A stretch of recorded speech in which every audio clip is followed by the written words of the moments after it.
Why not? We usually do. We usually say something stupid.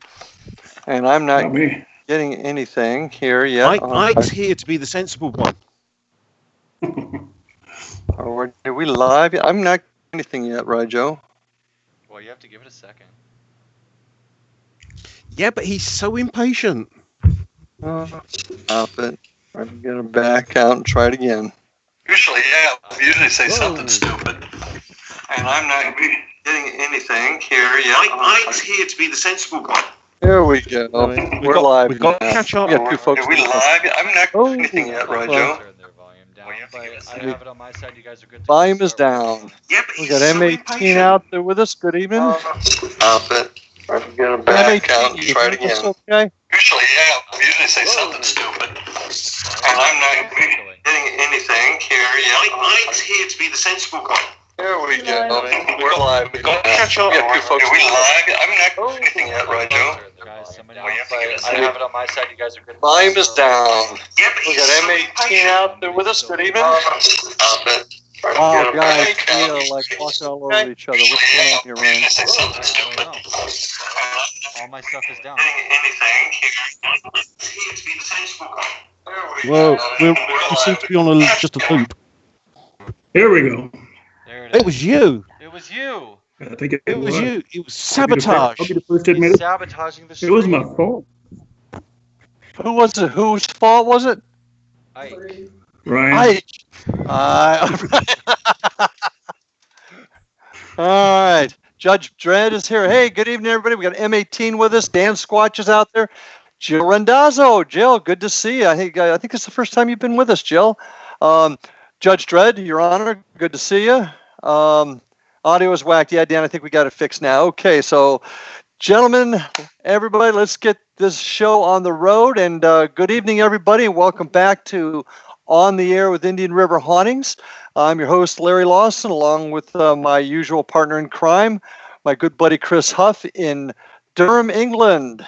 Coming to us from Durham live. That's the cool thing about this show. He's in England, I'm in Florida, and we're just talking about the paranormal stuff. But tonight, we've got our good friend, the man that hosts IDK Paranormal, Mr. Ike Enzi, retired police chief from Moriarty, New Mexico, is with us tonight to just chat about stuff. Good evening, Ike. Hello, everybody. Thanks for having me on the show. And It's Chris, always there you are. good having you. I can't It's okay. We'll send the check over later, Ike. That's awesome. And watch my six. There might be some spirits or something happening behind me. So, Well, you never know. Well, you know that Chris has been watching inside the house. Are you at your mom's house now, or? yeah. Okay, so yeah, you could have Chris has been seeing stuff there before, so you never know. And of course, we got good old Ryan out there. Yeah, he is pretty accurate. And of course, we got good old Ryan in Orlando engineering this whole thing for us. So good evening, Ryan. Thanks for being here. You there, Ryan? He's gone. He's hiding somewhere. But shout outs. I usually give him a shout to our good friend Ike, but he's with us tonight. But I'm going to give you a shout out anyway, folks. If you haven't got a chance to see IDK Paranormal on YouTube, strongly recommend that you do that. It's a terrific show. He's usually got his daughter Christine on there. I guess Christine's behind the camera tonight, so hi to her and hi to Deb, the missus, the better half. So hi to everybody there. And of course, we want to say hi to Nikki and Sherry of Doodlebug Dowsing. Anybody that ever wants to use dowsing rods, that's the place to go. Go to www.doodlebugdowsing.com and you can get taken care of all your dowsing rod needs there. Our good friends at the Marsh Landing Restaurant in Fellsmere and the Driftwood Inn in Vero Beach. So hi to everybody out there. Chris, anybody you want to say hi to tonight? Anybody who knows me who's listening, I know Paul's out there. Paul's out there. Yep, Paul's always there. And Ike, who you want to say hi to tonight, since you're with us? Just a usual bunch. Hopefully, some of them will come visit. I hope so. Yeah. Good show. If you like what we're doing here, folks, and the whole idea behind this show is to get folks talking about the paranormal, sharing ideas, sharing stories, bringing some unity to the field of paranormal research and investigation. So if you like what you're seeing and you haven't done it yet, hit subscribe. We're closing in on that 100 mark right now, so be that number 100. And also hit that little bell icon so that you get contacted whenever our latest content is up. So don't forget to do that. Now comes one of my favorite parts of the show, and that's our little beer challenge. Now I'm going local this time. I'm not going to do that foo-foo drink that Ike did in his show the other day. That was a bit leery. That one. What are you talking about? Oh, please! What please. the bright green cocktail? Yeah, and I know who to blame for that one too, and I'm going to give that person some hell when I talk to him next. But anyway, my drink tonight's a local one. It's an American beer. It's a local beer, Key West, but it's brewed up in Cape Canaveral, about 50 miles north of me here. Key West Sunset Ale. It's kind of what I call it, a American-style amber. It runs about, 5% volume, so it's about average for a beer. So I'll give this a quick taste. Pretty typical. Pretty typical. Chris's beer is motorcycle petrol. That's what Dan Squatch says. Okay. And I don't know what M18 means by chaos, but I'll go with it. Anyway, pretty good beer, pretty standard stuff, but it's local. It's a microbrew here in Florida. Ike, after you, sir. Well, today we got Sierra Nevada Torpedo Extra IPA. It's pretty potent. I want to say it's like 8%. It's a really strong IPA, California beer. So okay, it's not bad. What do you like? Tell us if you like it. Oh yeah, we got to rate it too. I got to rate mine. It's kind of like drinking a Christmas tree. It's very piney. Okay. Like drinking a Christmas tree. A bit spiky. Yeah. What do you rate it? If you like IPAs, it's a good one. I give it a 7. Yeah, mine's about a 6. I would give mine a 6 or a 7. It's pretty good. Kind of mild tasting. I sometimes like that darker stuff, but mine's pretty good. Chris, you got anything? What is it this time? You turn the label for it. I can't read the label. You got to turn it towards us. Oh, sorry. The Ginger Grizzly? Yeah. Dang. It's an alcoholic ginger beer. Oh, okay. It's only about 4%. It's a very nice one, but I like ginger beer. So. Okay. Speaking of early drinks, yeah. Absolutely, but at least it's not green. Touche. All right, guys. Well, appreciate you being with us, Ike, tonight. We love having you on the show because, I don't know, I'm just really personally fascinated, with the fact that you're a former cop like myself, a retired cop. Chris was an ER nurse. What do you call it? Accident and injury over there instead of ER? A&E. Accident and emergency. Okay. And so obviously I love talking that stuff with you, but I got to tell you, I am fascinated with the different types of things you have out in the Old West. I just enjoy really talking about stuff like that. And we've got a couple other cops out there. Well, we've got a firefighter. I don't see Spanky out there tonight. He's a retired firefighter, and we've all got crazy stories. We all have things. On your show, Ike, have you really heard from a lot of different cops since you've been out there for a while now? Have they written you with some of their stories, or are they similar to the ones we've talked about? Yeah, I've had a couple of cops write me stories. Mm-hmm. I have several of them lined up that want to interview, but it's kind of on hold right now because the virus. Mm-hmm. But, every cop has a story, but not every cop wants to tell a story. Yeah. Because if you're a young cop, if you only got half a career in, that could hurt you. If you're working for the wrong guy, if you're working for some old school guy who doesn't believe in anything and he sees one of his officers on a YouTube video, it could hurt your advances. So a lot of them just rather not. They tell me about it and I say, let's put it on video. And they're like, no thanks. You don't see that changing now with the atmosphere of the paranormal being a little bit more acceptable? You don't see that changing at all? Yeah, it's changed a lot. Since we were young cops, it's changed. Yeah. I wouldn't have said a word when I was a young cop. There's a lot of cops out there now that are open about it, but there's still a contingent of non-believers, and they'd rather not hear it. And they think of you as crazy if you talk about it. Well, we are. Otherwise, why would we do that for a living? But that's another story for a different day. Chris, in the ER, your AE, as you guys call it over It's all right. Go, just ER. We'll go with that. Okay. I know what you mean by it. I know you and I have talked about the fact that so much is going on there that you really don't have time to watch. But, we had Chris George on last week, and he works in a vet hospital, and he's seen a lot of things, and particularly involving animals. But do you see it in hospitals too? Do you see it in ERs? I mean, do they talk about it? Did your colleagues talk about it at all? No, they basically they don't mention it. There's a sort of convention that you don't talk about it. It's who wants to go to a hospital that's haunted, so you don't worry people about it. I have never been. I'll rephrase that. I've never worked in a hospital that wasn't haunted. Most of them very haunted. Mm-hmm.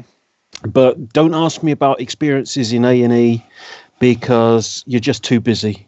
You just haven't got time to take it in, anything going on apart from broken bones coming in, overdoses coming in, cardiac arrests coming in. You're just on your toes all the time. So you just don't notice. Well, I know I talked about this on one show. I don't want to, go over stuff too often, but the one story that I got out of a hospital was I had a tour one time. We were in the old school in Fellsmere, and I had this gentleman. He was an older guy, very stoic, very serious looking. I'm thinking, oh man, this guy doesn't even want to be here.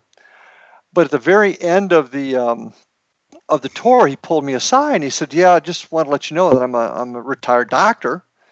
And I got to tell you about this story that happened when I was a young intern." And he was from Colorado. I don't know if you remember this story or not, Chris or Ike. I don't know if you guys heard this one, but he said that he was in the ER, and they got a guy came in with a bad abdominal stab wound, and he was bleeding out. He was cut to ribbons, apparently.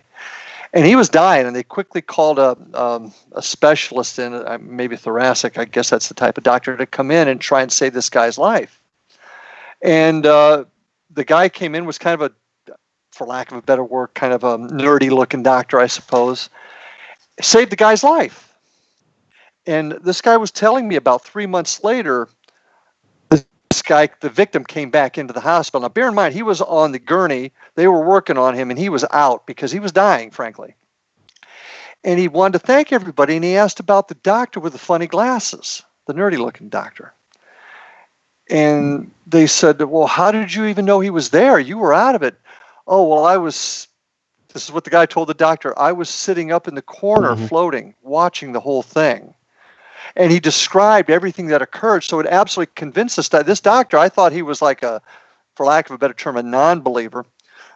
But he truly was a believer because of this incident. This guy described everything that happened during the process of saving his life that he could not have seen. And I guess that's something that happens quite a bit in hospitals. So I couldn't comment because that hasn't happened to me. I've had nobody say, "Oh, by the way, I saw what happened when you were doing the operation," or X, Y, and Z. So I don't know. But yeah, well, I've heard a lot of accounts. M18 saying the Cove in Warwick Hospital in Coventry, I guess, has a good haunting with the nurse of in an older generation uniform. And she had died of a heart attack previously in the hospital. Mm-hmm. I can imagine somebody being that attached. I mean, your sheriff's office in, is it Moriarty where the sheriff's office was that was haunted, same county or? It's same county, different city. Okay.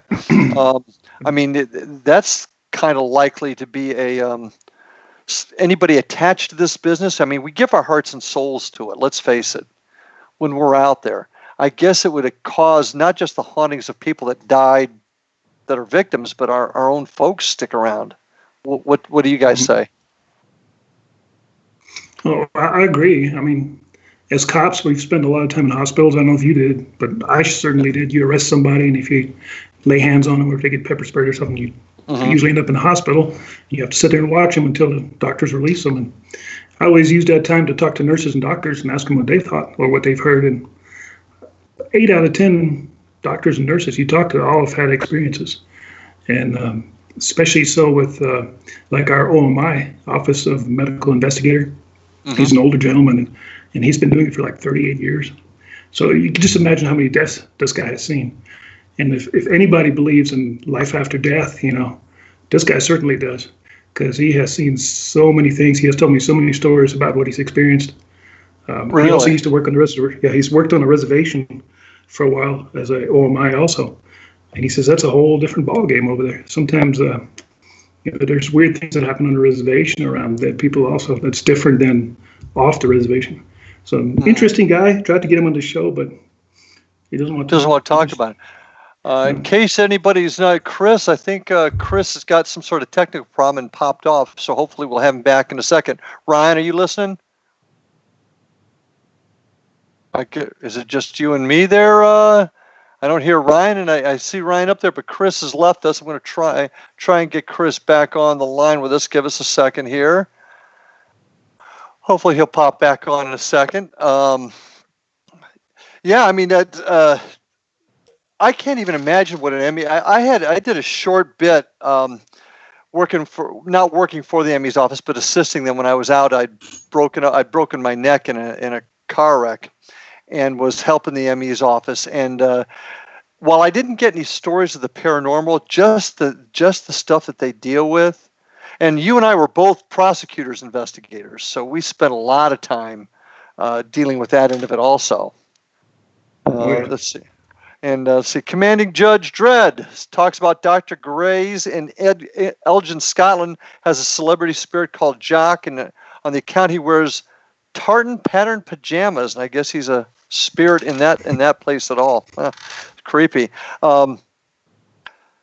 I know you've talked a lot about the stories, but the one that really fascinated me the most, I think, was the story of Chris's. Chris must be having some trouble, folks. We'll try and get him back on the line here in a couple of seconds.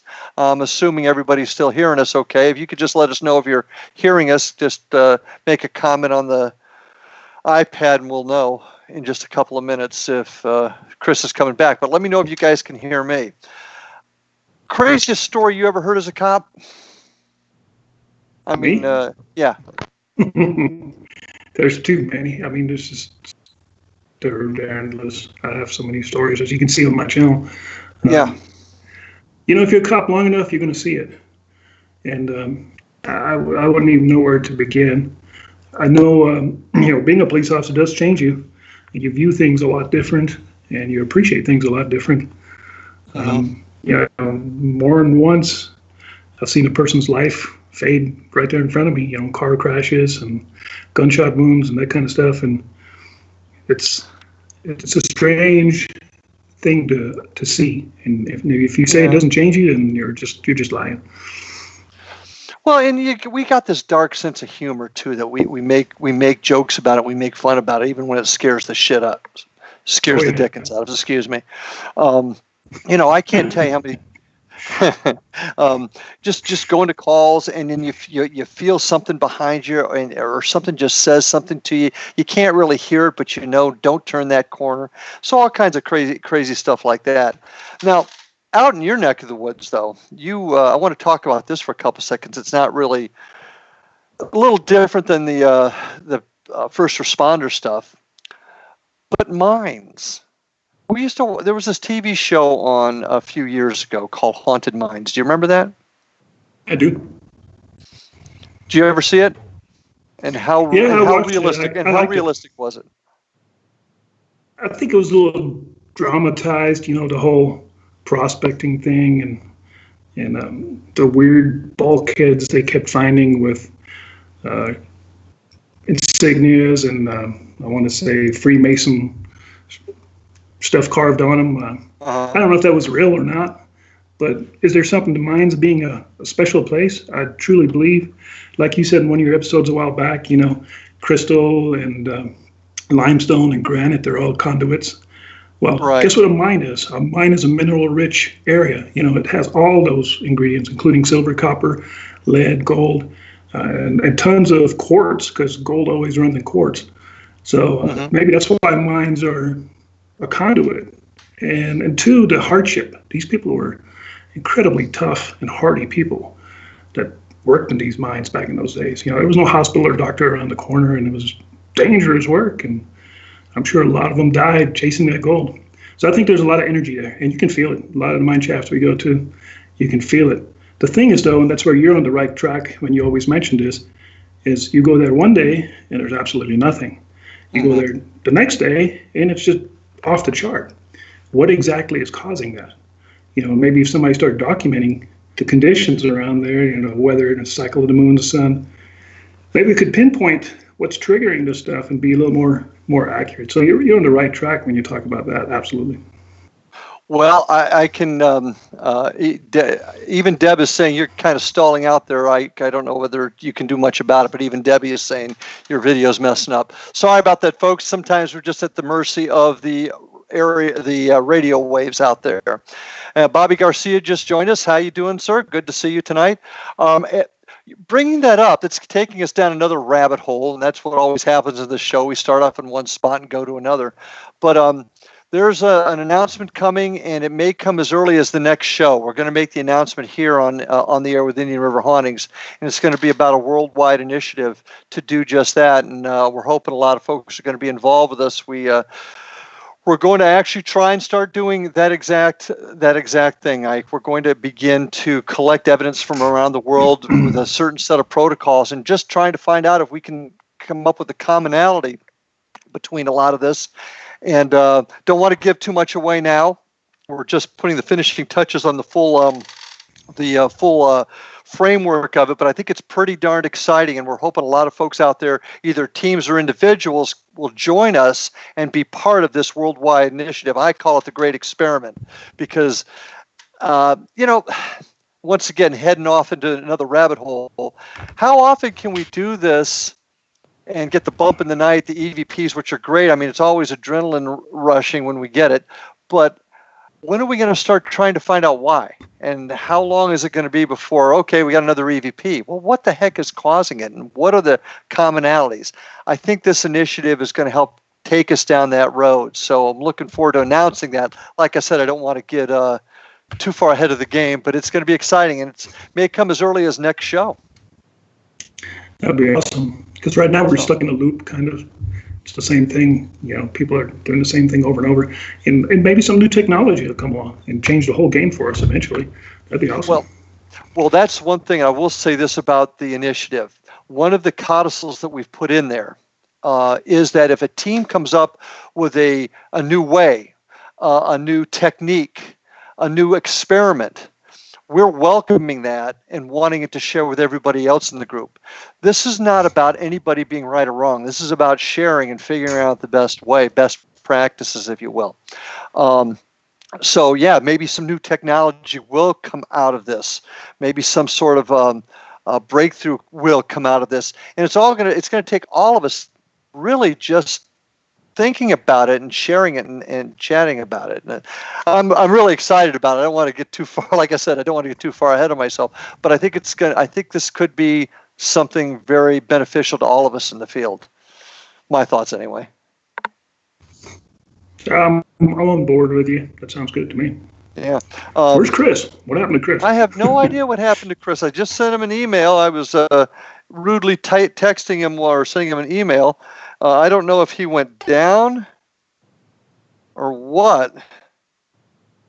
He has not answered. I just asked if he's okay. I know he had a bit of a migraine tonight. I don't know if that took him out or if obviously we're having some problems with the airwaves tonight. So I don't know if it knocked him out from over in England or not. But anyway, neither. Hopefully he'll get back. You're kind of choppy. You have a poor connection over here every once in a while. Your your screen freezes up. Yeah, I think it's happening to all of us tonight. That may be what happened. I apologize to that, folks. Like I said, we are at the mercy of the airwaves. So please forgive us for it not being perfect tonight. There was one other thing I wanted to talk to you about, and it just went right out of my head.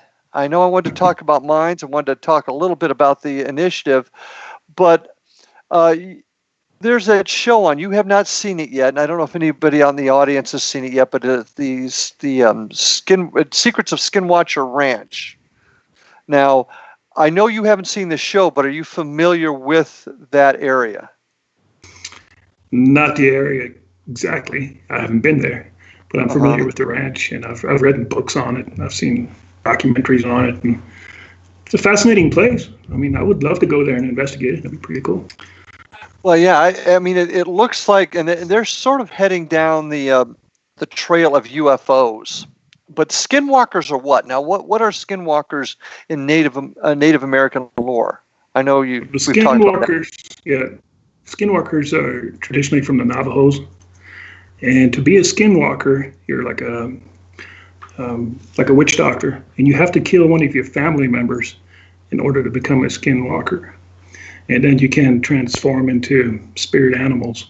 But it's a witch in the white culture, so they're not good people. And most natives have a legend of some sort, but skinwalker itself is Navajo, and that's like, you've been to the Four Corners area of New Mexico, I believe, in Farmington.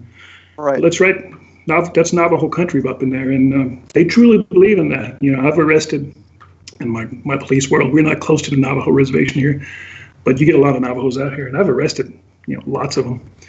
And that's one thing they will not talk about, regardless how drunk or high on methamphetamines they are. You mention a skinwalker, and they sober up, and it's a done deal. They go to jail willingly. Well, so it scares them. They take it serious. And I have heard that the Native American law enforcement agencies, the tribal police, actively investigate claims of skinwalkers and things like that. Do you have any information on that at all? I've talked to several of those guys. I've gone to training with them. They have Navajo Rangers, and they actually have to respond to paranormal calls. Skinwalkers, howling. They believe in a Sasquatch type being, which is not a skinwalker, but it's a Sasquatch. They have a different name for it, and they have to respond to all these calls. And all of those dudes I've talked to, they've all seen stuff. Every one of them, they've responded to wrecks. One that comes out that I can remember is this officer responded to a rollover where a lady and her kids rolled her car, and nobody was injured. But he asked the lady, what happened, because she just drove right off the road and flipped over. And she said there was a big hairy beast standing in the road on 2 feet, and looked about 8 or 9 feet tall. And this officer said he went out there and he's seen barefoot footprints crossing the dirt road. Most of the roads up there in the Navajo are dirt, and he crossed the dirt road and off into the desert. And to them, it's not even that big of a deal. It happens. Well, I know that the Miccosukee and the Seminole tribal police here in Florida talk about the skunk ape here. I know that's a familiar being with them also. So and this is going to be making Dan Squatch very happy because we're talking about Bigfoot now. But that's something that the tribal police here have discussed. I thought you had an orb flying by your head, but I think it was a big bug. I'm not quite sure. It's a fly. Never mind. And Dan Squatch even says there's a ton of Sasquatch activity on the reservations, and I know that the tribal police down here have talked about them. Getting back to police work just a little bit, M18's asking if you've heard stories from fellow police officers of ghosts that have left them shaken. Have you talked to anybody it's really freaked them out? They don't want to discuss it with you, but they know that you have an interest and some expertise in the field, so they tell you. Have you ever run across one of our brothers out there that's really been freaked out over it? Many times, especially night shift guys, responding to a call, and they come back to they'll meet up with me, especially when I was a sergeant. Hey there. Come back and say, hey, he's back. Oh, a ghost. No, it's just Chris. Internet went out. I figured something like that happened, pal. It was either, you told me, Ryan, you're right. I just didn't know if it was I pissed you off or what. Well, you usually do, so no, the internet went out this time. Okay.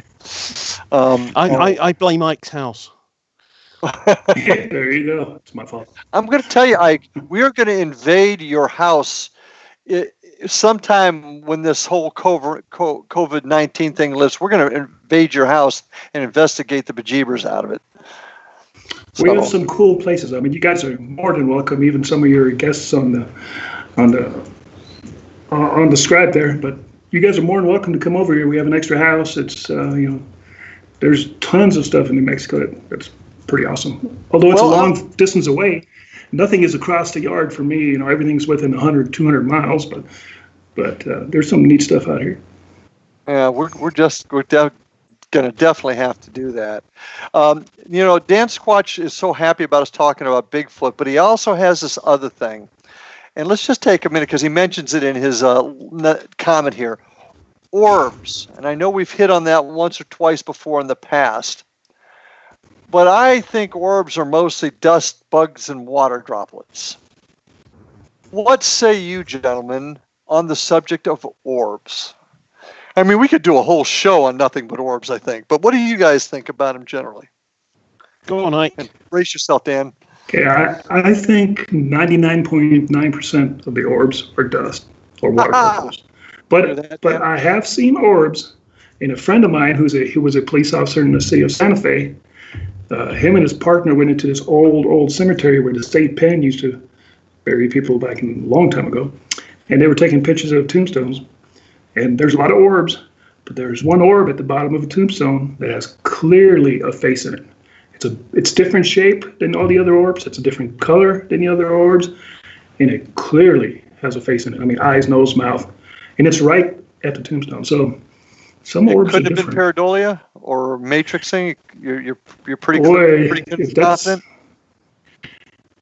I don't know. It looks like a face to me. I mean, my brain recognizes it as a face, and everybody who's seen it sees a face. So if it's pareidolia, it's pretty good. It's pretty good matrix. Well, and I trust your judgment. I mean, I'll be honest with you, and Dan, I hate to mention this because Dan and I go back and forth on orbs all the time, but I have actually seen a couple of orbs that just don't act normally, and they probably are something paranormal in nature. Mr. Huff, your thoughts on orbs, sir? On a photo, I won't believe them, pretty much. I've seen some interesting ones, but by and large, no. If it's taken with flash, definitely not. If you capture something on a video camera which is moving and self-illuminating, then I'm open to be persuaded. Mm-hmm. However, I have seen with my own two eyes, backed up by two other people at the same time, about a tennis ball sized blue light trip along the walls of a non-existent walkway. And it went right along the castle wall and disappeared into a tower. Mm-hmm. So there is something going on. So as always, as we'll always say, I will not say definitely yes, definitely no, because shit happens. Go ahead. I want to say I make a distinction between light anomalies and orbs. Orbs is something I catch on the camera. Light anomalies are something that I may catch on video, on camera, or with my eyes. And I've seen many of those. You can be in a pitch dark room and suddenly there'll be a light, it'll move across in front of you, just a little pinpoint yellow light or blue light or red light, whatever color. But there's sometimes weird lights moving around, and that's not an orb. I don't know what that is, but there's something. Well, we had this, it was at a place called LaPorte Farms. We were doing an investigation last November. It was just before I got sick. And we actually caught a bar of light. You ever heard of rods? You ever heard of the term rods? There are these, yep. Okay. This was turned vertically. Vertically. And this thing we got on a camera, and it was dancing above us. We actually had it up on our website for people to see and give us their thoughts on. That was a light anomaly more so than an orb. But when you saw that stick of light move into the middle, it was in a like a barn. There were horses in there, horse stable, and you saw the picture. You saw it, didn't you, Chris? I seem to remember it. Yeah. Yeah. And I seem to remember that. I can't explain it. Yeah, I mean, it moved towards the middle. The horse stuck its head out of a stall, and the thing stopped and moved back. It was really kind of freaky, and there was nothing. There were no cobwebs or anything like that.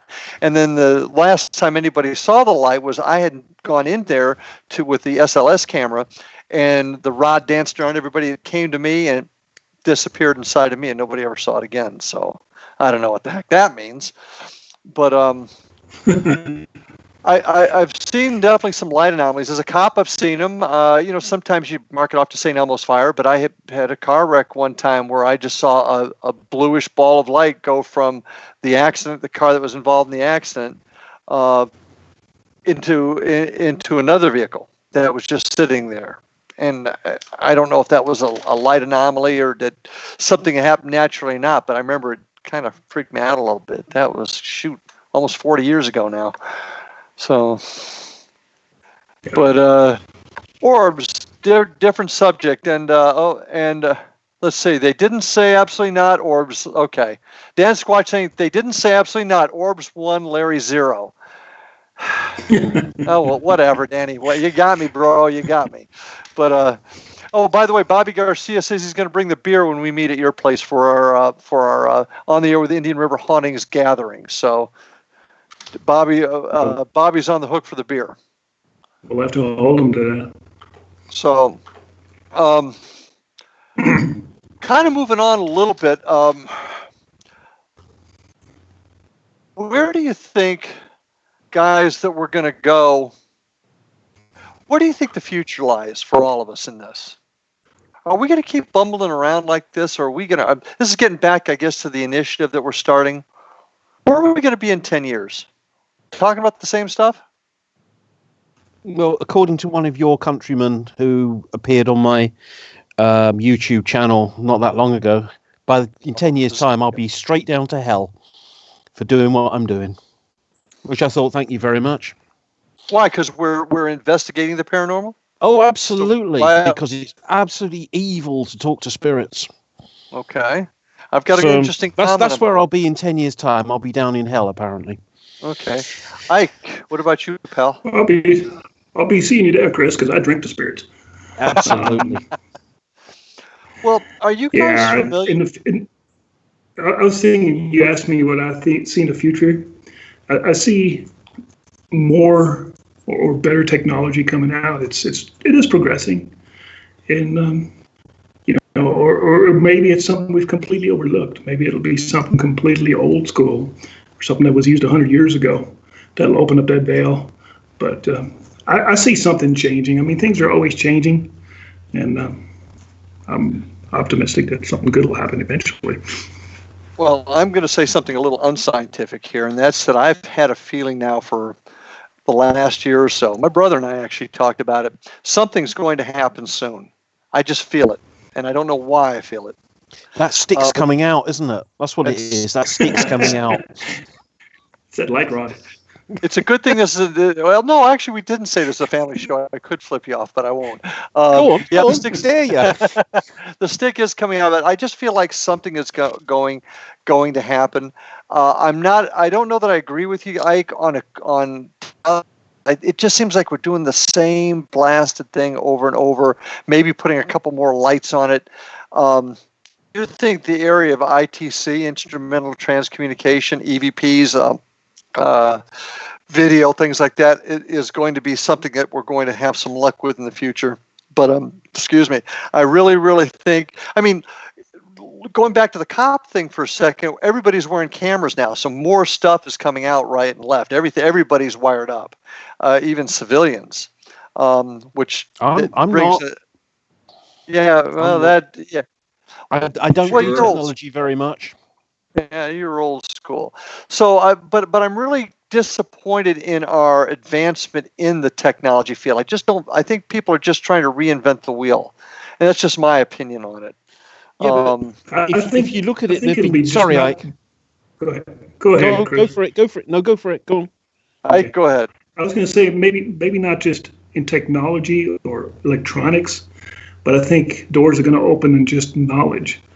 But every person you talk to that has ever done psychedelics has had an experience that altered their view on life. Oh, Yeah. They've seen things, they heard things, and it changes them forever. Not in a bad way, almost in a more of a peaceful way of like they know more all of a sudden. Like an extra door has been opened up, and they see things and hear things that they've never seen before.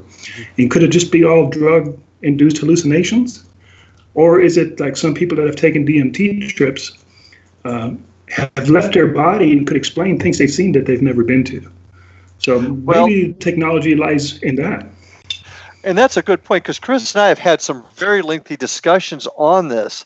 And there's some scientific basis to, I mean, and once again, Native Americans, and you can speak to this better than I, peyote and what they would do in their sweat lodges, and how it would take them to another realm. Mm-hmm. Chris and I have talked about folks that have had experiences because of their indulging in some sort of psychotic, is that a right word? Psychedelic. Psychedelic.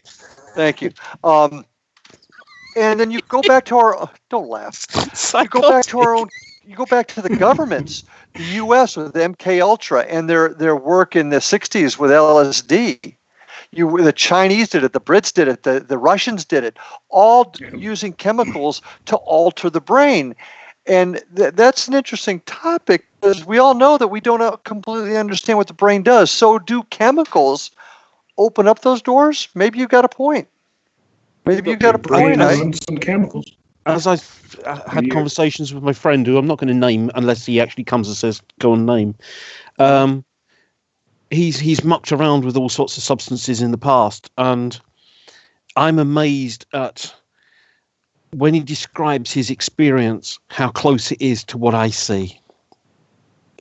And like Ike, I've never taken any substance, full stop. Mm-hmm. I don't go near it, but the experiences that he describes are very close to what I see. So we're coming to the conclusion that I've got just a raised DMT level in my brain. DMT is a natural substance. So it could be interesting to take some brain chemistry at some stage of mediums and see if they've got elevated DMT. And that's an experiment I'd love to see done. Unfortunately, that's way above our pay grade. Way above mine. But that would be interesting. Now, a couple of comments here, right here. Muscle Car Modeler's joined us, and he said something that kind of, and this is one reason why I've started the initiative that we're going to be announcing here in a week or so. Don't ever give up. One evening you'll be so amazed that this is what it was all worth it, and wow, what a moment. In other words, don't give up, guys. Thanks, Car Modeler. I appreciate that. Agree with that. Bobby Garcia talks about vision quests, so I guess that's the same thing. Going to take us down a different rabbit hole here with M18. Wants to know your guys' thoughts on spirit box devices. Now, I would like to ask M18, are you talking about spirit boxes in the sense of radio waves? Or are you talking about things like Ovilus that are giving us words? What are you guys' thoughts on that, on those two pieces of equipment? Go on, Ike. I got a Spirit Box 11, which I haven't had a whole lot of success with. I don't know. I think any device that has pre-recorded, a lot of pre-recorded information in there, it's kind of a chance thing that something pops up that just fits in and you kind of matrix it in there. I'm not a real big fan of them. Like I've said in the past, just a plain old digital recorder and getting an EVP is about as good as it gets for me, because I know it's clean, and I know, nothing's contaminated. Whatever's on there is what happened.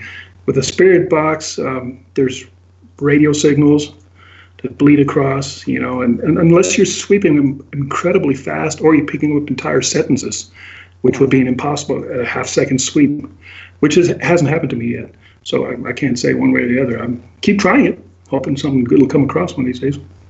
Mm-hmm. Thoughts, Chris? I don't like Ovilus at all. Full stop.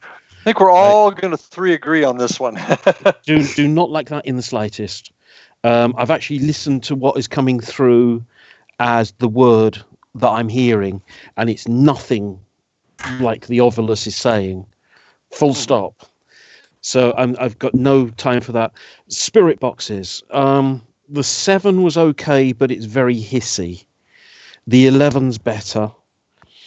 It's not an instantaneous communication device, though. It does need cleanse. The signal that you get, the voice that you get, needs cleaning, so you get it clear, rather than blah blah blah. Oh, I just heard Frank. Did you hear Frank, or are you thinking you heard Frank? And when you slow it up, it's actually saying Edward. So it's not an instantaneous, but it is getting results, especially when you get a sentient reply. So if you get it coming through and it said, I died here, or I don't think I'm dead, or something like this, which I've had through, then you've got to start taking it seriously. Yeah. If you're just getting pizza or gym or beer or fire engine or things like this, well, it's like Ike saying, this could be bleed through. Yeah. But if you're actually getting 3 or 4 words together to make a sentient reply, you ask the question, can you name an aircraft based at this airfield? And it comes back Wellington. Yeah. Then you've got to start saying, this is communicating. Yeah. And that's what I look for. I think we're all three in agreement here. Being a cop, I can't go with the obvious. It's a bad word. Something could come that can be too easily manipulated. I'm not an obvious fan at all. I thought the spirit box thing was a bunch of hooey for the longest time. I'm going to be honest with you.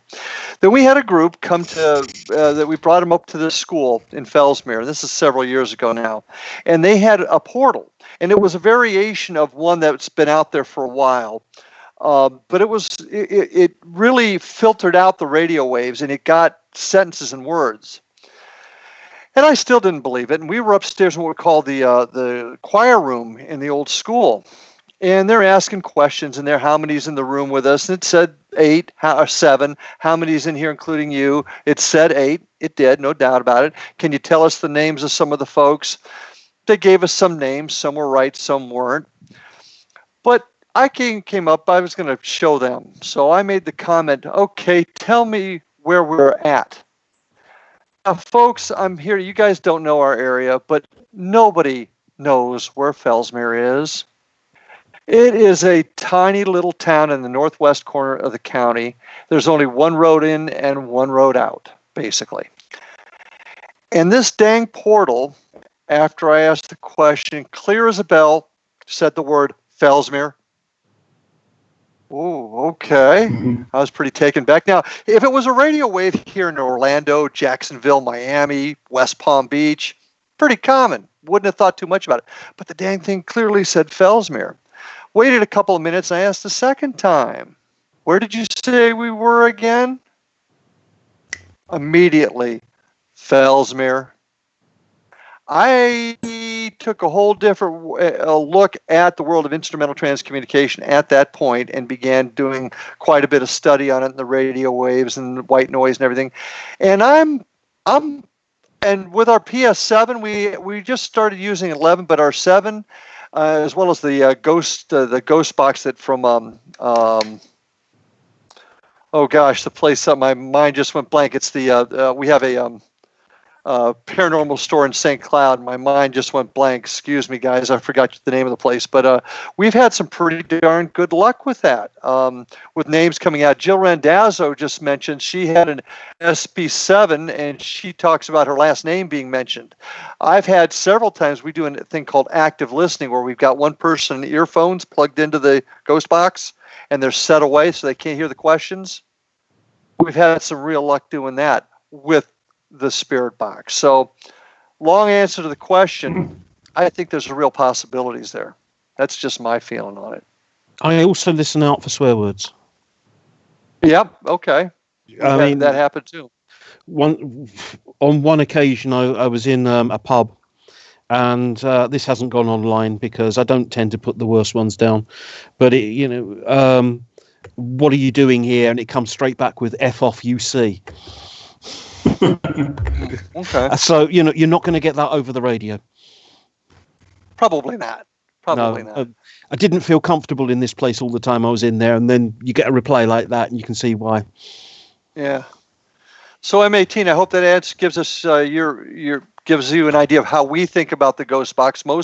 We three think there's some real validity to it. We're not big fans of the Ovilus that has a bank of words in it. It's Ghost Stop. Thanks, Danny boy. Dan Squatch just reminded me. Ghost Stop is the name of the place in Kissimmee, St. Cloud, Florida. Pretty good place to buy your paranormal gear, I might add. Let's see. Jill Randazzo, when the SB7 says your last name, I mentioned that already. You know, it's an entity and not the radio. So I definitely tend to agree that the radio waves, I think that's where we're going to get our breakthrough, and I think that's where our study needs to be. But that's just my I still agree with Ike, though, that the best that you can get is just a plain EVP. You can't beat a plain EVP. Oh, there's no doubt about it. We were in a place called the Heritage Center in Vero Beach. This is back in November. And there had been a fire in there. This place was built in the 20s and the 40s. It was kind of like a community center. We had a naval air station here, and the servicemen would come here. And there used to be a zoo attached to this, a little tiny zoo attached to the side of it. So one of my guys, Spanky, who I don't see out there tonight, Spanky made a comment on as they were taping, because we audio tape and videotape everything, just so that we've got record of it. Do you know, did anybody die here? I think was the question. And we got this low guttural, and I think it's even on our website now if you want to hear it, Alice. Mm-hmm. And we put it out for other people to hear on our website. And you heard that, Alice. We thought, well, who the heck's Alice? Turns out the zoo had a bear named Alice, and Alice died at the zoo. Now, how does that happen? And I've always liked the ones of yours which comes back saying, "I ain't dead." Oh my God! That's a really good one. Yeah, that was. We've talked about it before on the show, but for those of you that may not have heard it, we were at a prison that it had closed a few years before, and it was during the middle of the day. We were just doing a walkthrough. Dan Squatch was there, and my son Evan. And we were coming out of the lockdown, and Evan makes the comment, it's a shame they were locked up in life and they're still locked up in the afterlife. Didn't think too much of it until we listened to the recording that Dan was recording. We listened to it later, and you clearly hear a male voice saying, "Hell, we ain't dead." Brilliant. How do you explain that? Have you heard that one, Ike? No. If you're interested, I'll send it to you. Let me ask you a question. Somebody asked me a question last week, and I figured this would be a perfect time to ask you two, and maybe some of your listeners. So somebody asked me, what happens to a baby when a baby dies? Wow. Is it going to float around and give you baby EVPs of a baby laughing, or because they can't talk yet? And I'm like, I'm not really sure. I've never encountered a baby crying or anything on EVP. And the second question they had was, right. Well, if you don't mind, Chris, I'm going to start from the non-medium, the non-gifted side, not moved on for one reason or another. Whereas a baby probably would not know to stay and be just go or have and come back anyway, and unless they're doing something to keep themselves here. That's kind of the way I look at that. Why cemeteries? I think it's just simply because that's maybe where they're at. Maybe that's the last place they were. Maybe they were at their own funeral.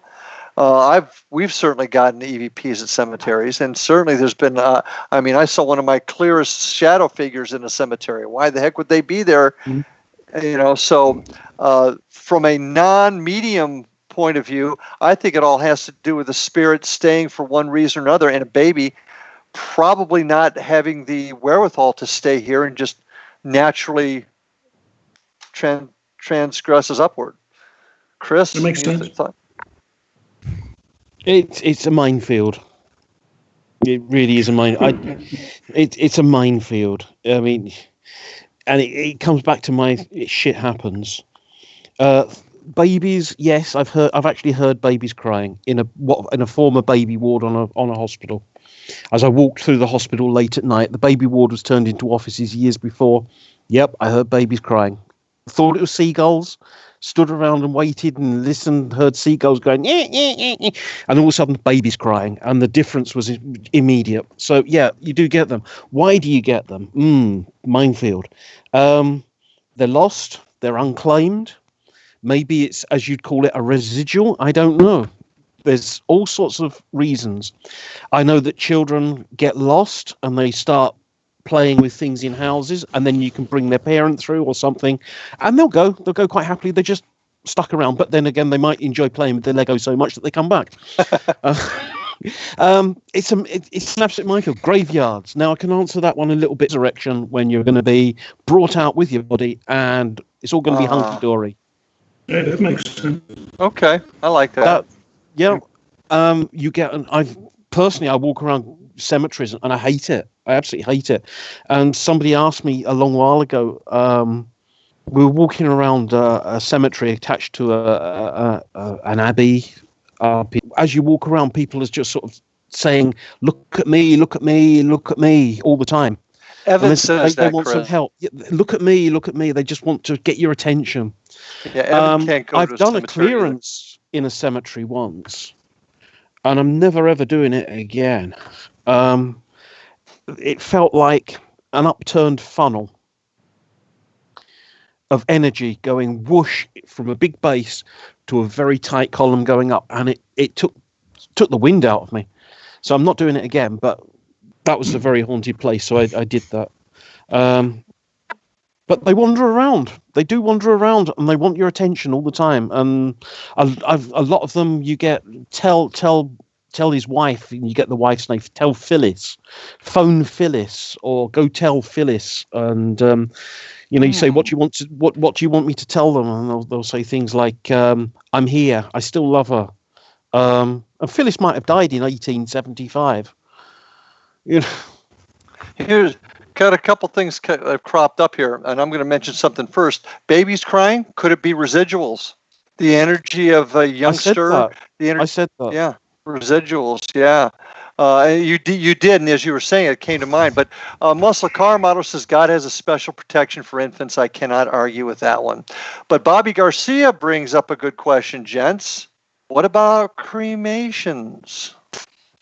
There's no body. There's just ashes, and the ashes may or may not be interned in a cemetery. I know my dad's ashes are interned in a cemetery. Any difference there? Doesn't make a difference. Doesn't make a difference. So. Okay, because doesn't make a difference at all. The remains are still there. Yeah, whether it's ashes or bones. Look at World War II aircraft which have crashed, burnt, and nothing's been recovered. Spirits are still wandering around. That's good. That's an excellent point. You know of a great story about there were Polish airmen, I think, that crashed in a training flight into Wellington. No, it's literally a mile away from me, and the video's on my channel somewhere. But it was interesting. I got 3 of them away. I've got to go back sometime when this is over and see if I can get the other 2 away. But they might have gone. They might not be there. They might have gone. But I got 3 of them away. I've got a Wellington to come and pick them up and take them on. So, really, wow. Yeah, but guys, that's the easiest way. That's the easiest way. I mean, if I was dealing with the spirit of a cop, I'd get a police car to come and take them with a copper in, so that it's familiar. Wow. They're not going to take my word for it. Why should anyone listen to what the hell I'm saying? So I get someone to come through that they'll know that they trust, that they can go with. But while you were off, when you had the internet problem over there, Ike and I were talking a little bit about the initiative that we're starting. That's another reason why I'm kicking this off. We don't really know the answers to these questions, do we, guys? We're all just. I mean, Chris, you're probably closer than Ike and I. Well, I can't. Ike, you may have a little more than I. I might be pissing in the wind. I just might believe that I know what I'm talking about. But hey, as I said, I might be pissing in the wind with too much DMT floating around the brain. But isn't that what we're doing this for? Having this show on, talking about random things. I mean, we never stay on the same subject too long, but we're talking about all of these things. I'm getting this initiative kicked off to get everybody hopefully working together towards the common goal. Isn't that what this is about? Is trying to find out what the hell is going on? Well, that leads back exactly to what you said 5 seconds ago, never stays on the same topic for too long, because the topic is so huge. It is. In that you start talking about one thing and then that immediately leads on to 10 other things, which also have to be discussed. Because what type of haunting is it? Is it a sentient, a non-sentient? Is it just repeating itself? Then you go along that. Has it ever varied? Has it ever done this? Has it ever done that? What was the temperature like? You know, we're going down your stick road. What was the temperature like? What's the moon stick phase? road. Give me a thumb. But you know what I mean? Was the wind blowing? Was it snowstorm? Was it this? Was it that? You know what? What I like about Larry's idea. Go ahead. It might weed out some of the charlatans, some of the fakes, because we all know there's a lot of people out here doing this and they're faking everything they're doing just for views and other people watch this stuff. Now, I personally pride myself on being 100% legit. I don't have to fake anything. It is what it is, and I trust both you guys the same way. So maybe by cataloging and doing stuff exactly right, where you can maybe recreate it or at least recreate the conditions it was caught in, would maybe weed out some of these guys that are just doing this to be popular on YouTube or whatever they're doing. There seems to be an awful lot out there who want their own TV channel, and that's all they're doing it for. Yeah. But here's the kicker, guys. As we get going on this, and I'm hoping you guys are going to join me on this journey because I need you both. You're both my buds on this. But we've got to also be prepared to go where the evidence takes us. And the evidence may very well take us to either A, we're not supposed to know, or maybe what we're getting isn't what's actual. We've got to be prepared to go where the evidence takes us. Would you agree? Yeah. Who you addressing? I'm going to let Ike go. I'll always let Ike go first. He's a guest. Okay. Well, yeah. No, I agree with you. Man. I think the answer is out there, and it's probably right in front of our eyes. People have been dying for millions of years, so this is nothing new. And I think it's out there. It's just we haven't come across it yet. That's what I'm. But I wanted to ask you guys real quick before, speaking of changing subjects, scrying. Have you guys ever used mirrors or set up dual mirrors to look at each other into the abyss? Have any one of you ever done this? I have not, but I find it fascinating. Sorry, that's me, isn't it? Sorry. I won't even have a mirror in the house. That's sad. Won't have it in the house. I see things in mirrors. I won't have them in the house. I won't look in a mirror because I never know who's going to look back. You're right. You can see a lot of weird things in mirrors. When we were kids, we used to do that. Stare in a mirror until you see something. And I don't know if your mind playing tricks on you, but my phobia, my mother always says that my grandmother used to hold me up in front of a mirror when I was very, very young, and I think that's where my phobia comes from. But I really do not. Two things: clowns and mirrors. No way. Oh, don't like clowns. I'm not. No way. Negative on the clowns. No clowns. Yes. Who thinks clowns are that. funny? I mean, what's wrong with them? Clowns are not funny. The only thing that clown makes you feel is better when they bugger off because they're not funny. Yep. Any grown man that dresses up in disguise and has candy in his pocket is just, That's John Wayne Gacy is the first thing that comes to my mind. Yes, exactly. You know who Gacy is, Chris? John Wayne Gacy? Oh, yes. Okay. Woo. Yeah. You know I like my serial killers, etc. I find them fascinating. We've had some really interesting conversations on that. That's one thing I think you might get a charge out of, and maybe Bobby out there would too. Bobby made a comment I'll get in a second, is we want to start doing paranormal investigations that parallel homicide investigations. Years past, but maybe conduct a paranormal and a homicide and take it down the same track and see where we go. Because we've come up with this theory that it isn't always the victim that may be there. The bad guy may have come back also. Because serial killers are, they come back. You know what serial killers are like? They do like returning to the scene of their crime to remember it. Yes, sir. Yeah. Real quick, guys, because we're getting into the line, I just want to make a comment from Bobby. He's thinking we're talking apples and oranges. We're getting back to the people that were cremated here for a second. Those people who were experiencing a tragic death and were burned, but what about people that die peacefully and get cremated and they're still seen by family and friends? You got a thought on that, Chris? as I said, it doesn't matter. It's just, you've got to stop thinking that the spirit is actually part of the body.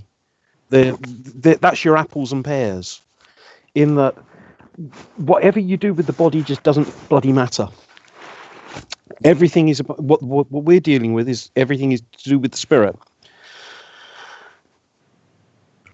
Why the spirit is where it is often they don't want to leave the place. They feel they can't leave the place, or something is holding them in place. That's the rarer one, but it does happen. They don't want to leave the place. Is often religious. Look at the number of monks and nuns we have around here who cling on with their fingertips to make sure that they're not going down when they think they've done some minor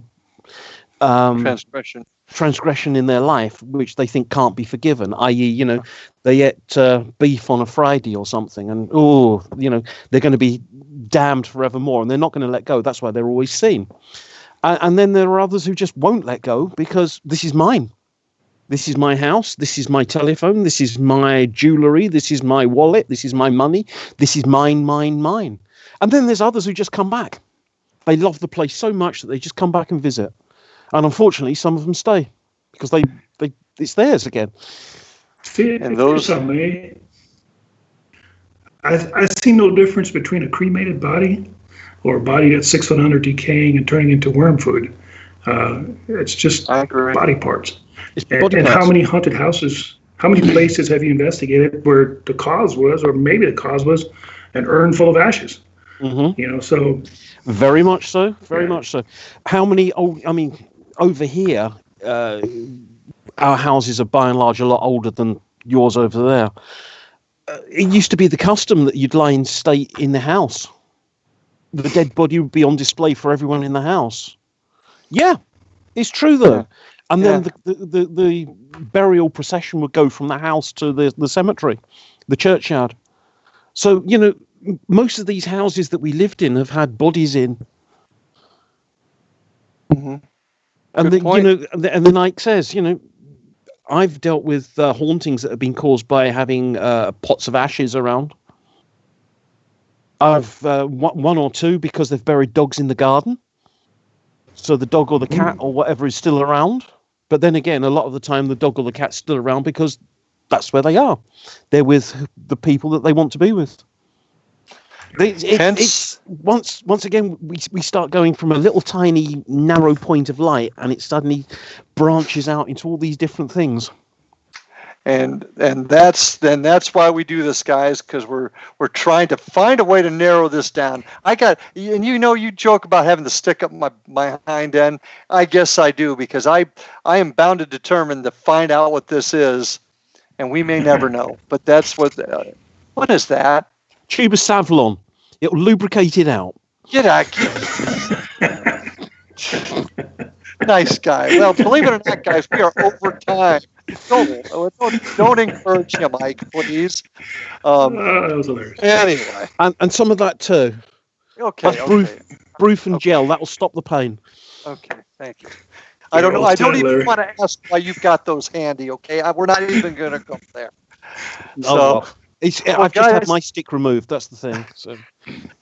Guys, we're way over tonight, but and Bobby, once again, let's see. I'm not necessarily talking about the body, but the death. Bobby says, once you're dead, you're dead. But how you got that way is probably very important. Can't argue with that at all, Bobby. And I guess M18's heading out for tonight, so thanks for joining us, M18. And we are done for the night, guys. I want to thank our good friend Ike for joining us tonight. It's always good having him on here. We wanted to talk a little bit more about cops, but we hinted out down all kinds of other rabbit holes, which is what happens in this show.